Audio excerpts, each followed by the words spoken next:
Salut à tous, c'est Adrien, j'espère que vous allez bien. Comme promis, aujourd'hui je vais vous présenter ma vidéo de test du Goophone S9 Plus. Je vais aussi vous donner les détails après un mois d'utilisation, les points forts, mais surtout les points faibles. Tout d'abord, si vous n'avez pas vu ma vidéo de déballage, je vous mets un lien en description pour aller regarder. Ensuite, j'aimerais tous vous remercier car on a passé ce matin la barre des 6000 abonnés. Je dois donc vous dire 6000 merci. Pour ceux qui ne le savent pas, le Goophone S9 Plus, c'est un clone du Samsung Galaxy S9 Plus qui tourne sous Android 5 et qui dispose de pas mal de fonctionnalités. Mais le principal avantage reste le prix, 80 €, livraison gratuite, coque en silicone et film de protection inclus. Côté hardware, je ne peux pas vous dire grand chose, sinon qu'il possède 1 Go de RAM et 8 Go de ROM, un port micro SD directement dans le tiroir SIM, que j'ai personnellement étendu jusqu'à 16 Go sans problème. Ensuite, pour ce qui est du reste, je ne peux rien vous confirmer. En effet, le logiciel est bidouillé et affiche de faux specs, notamment 128 Go de stockage interne, Android 7 et un processeur 8 cœurs. On va commencer par les mauvais points du téléphone et le pire c'est que c'est une contrefaçon et qu'il est impossible de savoir par qui et dans quelles conditions les téléphones sont fabriqués. Ensuite j'ai choisi le modèle noir qui est très beau mais qui perd de la couleur au niveau du cadre en métal après seulement un mois d'utilisation. Ensuite l'arrière est en plastique et se raye assez facilement. Notez que la recharge par induction n'est pas prise en charge, ni la recharge rapide.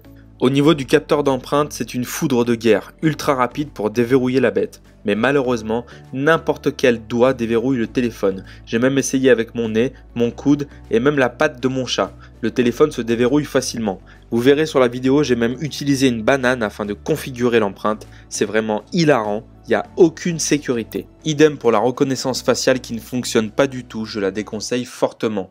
Optez plutôt pour le schéma de déverrouillage ou plus classique le code. Au niveau des appareils photo, j'ai partagé des photos réalisées avec le téléphone au fur et à mesure du temps sur Instagram.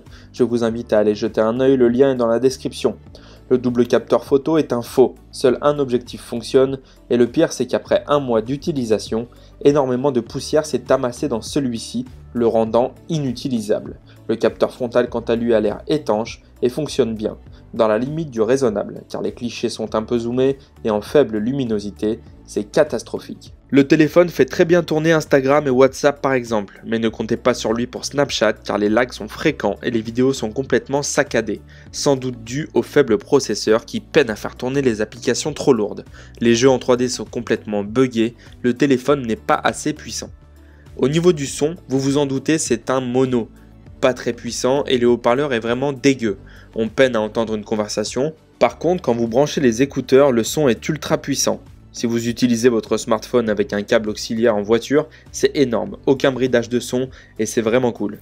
Ensuite, un gros point noir. Le téléphone redémarre intempestivement dans la journée et Android se reconfigure pendant environ 20 minutes. C'est vraiment super chiant à la longue. Pour tout vous dire, j'ai récupéré d'office mon Honor 6C et ça a été une délivrance. Un petit dernier mauvais point, le téléphone n'est pas du tout compatible avec la 4G. Et ça, en 2018, c'est vraiment pas très intéressant. Il y a quand même des points positifs et le premier c'est l'écran qui est grand, beau et totalement réactif. L'accroche Wi-Fi, Bluetooth et 3G est bonne, la qualité des appels est nickel, l'envoi de SMS, MMS fonctionne à merveille. J'ai personnellement testé le téléphone 2 semaines avec Free et 2 semaines avec BNU. Agréablement surpris par la batterie avec laquelle vous tiendrez facilement une journée. Très bon point aussi pour l'USB type C. Bref, pour une utilisation basique type Facebook, Instagram, WhatsApp, News, Mail, Appel, Réveil, Calculatrice, etc., il fait l'affaire. Sauf quand il redémarre intempestivement. Je ne vous encourage pas du tout à acheter ce smartphone, préférez un smartphone vendu en France, il en existe de nombreux sous la barre des 100 € qui fonctionneront 10 fois mieux que le Goophone S9 Plus, qui soit dit en passant n'a aucune garantie et si vous explosez votre écran, poubelle, aucune pièce de rechange. Allez, c'est terminé, j'espère que la vidéo vous a plu, n'hésitez pas à partager, à vous abonner, un petit pouce bleu ça fait toujours plaisir et je vous dis à bientôt pour d'autres tests high-tech.